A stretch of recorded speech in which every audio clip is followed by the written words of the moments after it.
아멘. 오늘 은혜 받으신 하나님 말씀 창세기 9장 20절로 27절까지 말씀 봅니다.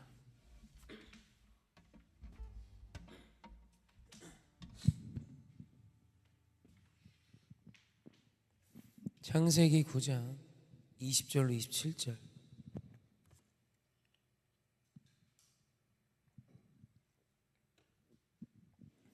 제가 한 절, 우리 사랑하는 성도님 한 절 교독합니다. 노아가 농사를 시작하여 포도나무를 심었더니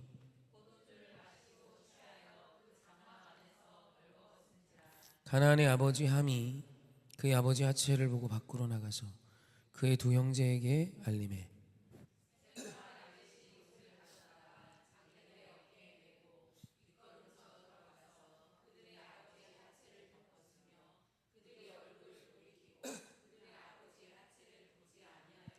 노아가 술이 깨어 그의 작은 아들이 자기에게 행한 일을 알고 이에 이르되 가나안은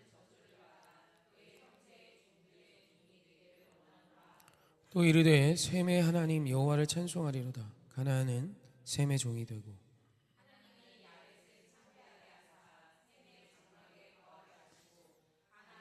그의 종이 되게 하시기를 원하노라 하였더라. 아멘. 노아의 가족의 이야기입니다. 이제 방주에서 나와서 시점은 꽤 지났죠. 지금 가나안, 셈의 아들, 함의 아들, 죄송합니다. 가나안이 넷째 아들입니다. 함의 넷째 아들이 가나안이에요. 그러니까 아이들도 꽤 낳고 포도를 심어서 포도주를 만들어 마셨으니까 농사도 자리를 잡은 거고, 그러니까 시간이 얼마나 지났는지는 구체적으로 모르나 어찌됐건 이제는 노아의 가족이 꽤 많아졌고 또 이들의 농사가 성공하고 있고 이들이 또 그 포도를 통해 포도주를 마실 수 있는 상황까지 왔다는 거죠. 그럼 그때 노아가 포도주를 마시고 술이 취해서 벌거벗고 잠이 듭니다. 알다시피 함이 그 아버지 하체를 보았고 이걸 나가서 형들에게 말합니다. 그랬더니 뜬금없이 노아가 이 일을 듣고 노아의 아들 가나안을 저주합니다.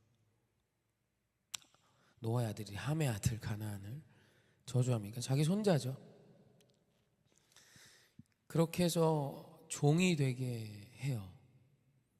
그리고 뭐 이게 실제로 그렇게 됐다. 그래서 가나안은 뭐 흑인의 대표 뭐 이런 얘기들이 있는데 사실 그건 정확하진 않습니다. 그러나 어찌됐건 이런 이슈가, 이런 일이 가나안 가문에 있었어요. 저는 어렸을 때 이 얘기를 읽고 아버지가 이럴 수 있나 뭐 이런 생각을 사실 많이 했습니다. 뭐 좀 하체 좀 봤다고 그게 뭐 대단한 일인가 싶고, 사실 여기에는 원어만이 좀 가지고 있는 원어의 단어가 주는 분명한 메시지가 있어요. 한국어 성경으로는 사실 모릅니다. 함이 아버지 하체를 보다, 보고로 번역된 히브리어가 라하입니다. 이 라하는 그냥 보는 게 아니에요. 그냥 눈으로 보았다가 아니라 목적을 가지고 주시하는 거예요. 뭔가 뜻을 가지고 바라보는 겁니다. 아주 깊이 있게 묵상하고 나아가 어떠한 목적을 이루기 위한 시선 이상의 의미예요. 그리고 노아가 그 작은 아들이 자기에게 한 일을 보고라고 번역이 되는데 여기서 일은 어떤 행위를 의미하거든요. 그래서 이걸 가지고 어떤 변태적인 성행위까지를 말하는 학자들이 많아요. 그러니까 아버지가 술 취하여 잠이 들었었던 그때의 함이 아주 부정한 행위를 아버지의 몸에 했다라는 의미를 가질 수 있는 단어예요. 이것에 대해서 우리는 명확히는 알지 못하지만 단순히 라하라는 건 지나가다 보는 정도, 아버지가 벌거벗었음을 그냥 보았다가 아닙니다. 어떤 아버지가, 그죠? 자기가 벗고 자는데 자기가 벗고 잔 걸 민망해야지. 그걸 보고 아빠 지금 벗고 잔다고 형들한테 이야기한 걸 가지고 그 손자를 저주합니까? 이건 제정신이 아닌데, 그런 의미에서 이것이 원어적으로 봤을 때 분명 그런 뜻을 갖고 있습니다. 그래서 신학자들 사이에는 굉장히 옳지 못한 동성애까지도 이야기도 하고요. 자는 동안 그런 일을 당했다라는 의미도 갖는다고 이야기해요. 그리고 왜 가나안을 저주했나? 이것도 그죠? 그래서 가나안이 그 자리에 함께 있었다라고 이야기하기도 합니다. 그러니까 함과 가나안이 최악의 경우 그 아버지가 벌거벗고 자는 것을 보고 아주 그릇된 옳지 못한 성적인 행위를 했다. 그리고 여기서 하체는 성기를 상징합니다. 그러니까 원어적으로 보면 굉장히 이것이 문제가 있는 일이었음을 최소한 알 수는 있습니다. 그래도 그죠? 그래도 그 아버지가 그 할아버지가 자기의 손자를 저주한다. 사실 이것이 아쉬워요. 마음 아프죠. 물론 여기에는 이제 형들에게 고함에 말하되로 번역된 히브리어가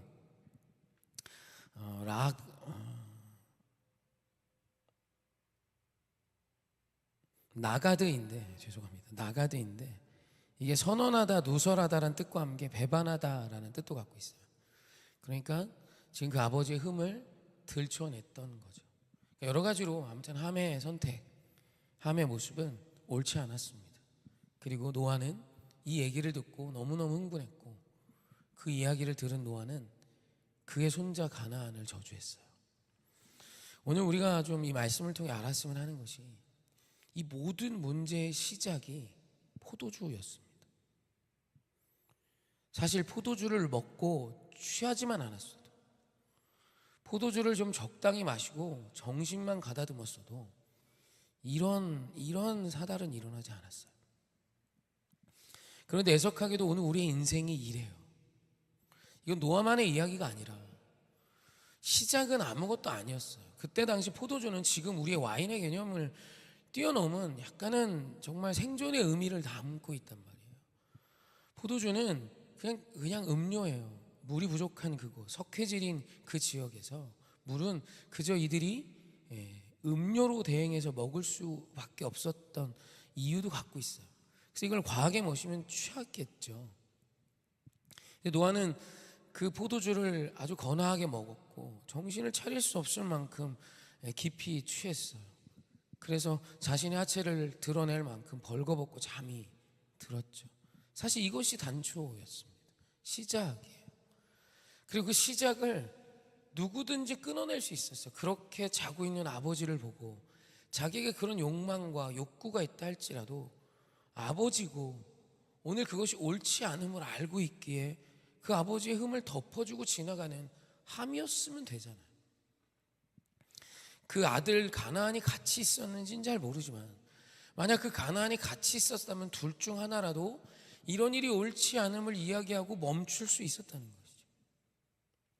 그리고 이 이야기를 형들에게 했을 때 아니 형들에게 그것을 고하지 않고 그때라도 돌이키고 그것을 잘 아버지 앞에 회개함으로 정리했을 수도 있잖아요. 그리고 그 이야기를 형들이 듣고 그 아버지의 하체를 덮어준 뒤 아버지 노아가 그 이야기를 듣지 않게 했을 수도 있고 들었다 할지라도 노아가 자신의 연약함을 인정하고 그 모든 일들을 저주가 아닌 분노가 아닌 용서와 회개로 끊어낼 수도 있었지 않습니까? 그런데 너무 애석하게도 우리 인생에 이와 같은 일들이 일어나요. 아버지와 아들이 진짜 원수가 된 집이 많아요. 아버지가 자식을 낳았음을 후회하고 어머니가 그와 같은 고백을 하고요. 자식들이 어머니를 존경하고 부모를 존경하지 않아요. 쌓이고 쌓여서 지금 이와 같은 일이 오늘 우리의 이 땅에 일어나고 있어요. 이런 얘기 자주 하잖아요. 품 안에 있을 때나 자식이래요. 그러면 안 되잖아요. 다 장성한 뒤여서도 내 자식이어야죠. 내 부모여야죠.